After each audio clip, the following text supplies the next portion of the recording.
दोस्तों, Charlie Chaplin का नाम किसने नहीं सुना होगा। साइलेंट फिल्मों के दौर में लोगों को केवल अपने अभिनय के दम पर हंसाने वाले चार्ली चैपलिन का जीवन भुखमरी और गरीबी में बीता। उनकी मां को अपना और अपने बच्चे का पेट पालने के लिए एक बदनाम थिएटर में काम करना पड़ता था। आज की वीडियो में हम आपको सिनेमा जगत के अद्भुत कलाकार चार्ली चैपलिन के बारे में बताने वाले हैं।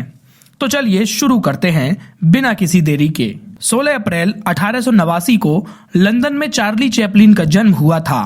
चार्ली जब 3 साल के हुए तो उनके माता पिता अलग हो गए और उनकी मां के सामने आर्थिक संकट खड़ा हो गया।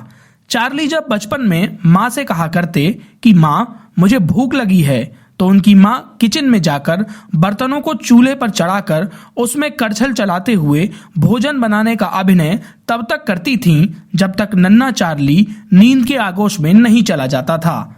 मां का हृदय नन्हे चार्ली को बिलखते हुए देख बैठ जाता।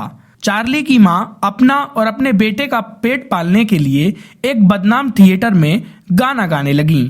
वहां शहर के बिगड़े हुए बदमाश आते थे और शराब पीते हुए गाने सुनते, लेकिन यहाँ पर काम करना उनकी मजबूरी थी। थिएटर में आए दिन हंगामा होता रहता था। शराब पीने के बाद अपना होश खो चुके लोग चीजें इधर उधर फेंकते। एक दिन चार्ली की मां जब स्टेज पर परफॉर्म कर रही थी तो किसी ने स्टेज की तरफ एक वस्तु फेंकी जो उनकी मां की गर्दन पर लग गई। चार्ली की मां चीखती हुई वहीं गिर पड़ी।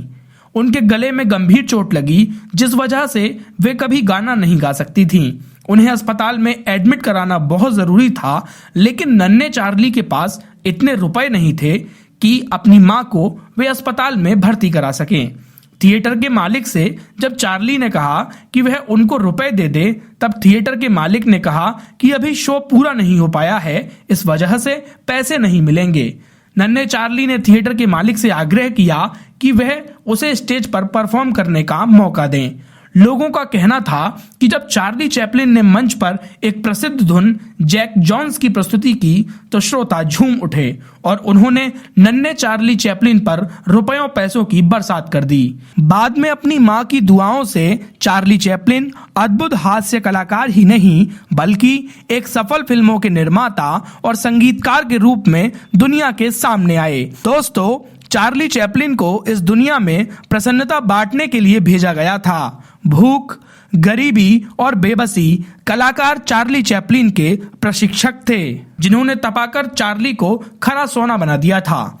सारी जिंदगी हंसी की सौगात देने वाले चार्ली की मौत भी काफी दुखद रही। यही नहीं, मौत के बाद उनके दफनाए गए मृत शरीर को स्विट्जरलैंड के कुछ चोर कब्र से चुरा कर ले गए। वह उस लाश के बदले भारी भरकम रकम चाहते थे, लेकिन उन्हें गिरफ्तार कर लिया गया। यह बात उस समय की थी जब चार्ली चैपलिन ने फिल्मों के माध्यम से ढेर सारा धन कमा लिया था। लोगों की उनकी कमाई पर बहुत बुरी नजर थी, जो चार्ली चैपलिन के शव को चुराकर उनके रिश्तेदारों से धन ऐंठना चाहते थे। दोस्तों, ये थी चार्ली चैपलिन की कहानी। आपको ये कहानी कैसी लगी हमें कमेंट बॉक्स में जरूर बताएं, और अगर आपको ये कहानी अच्छी लगी हो तो इसे अधिक से अधिक शेयर भी करें।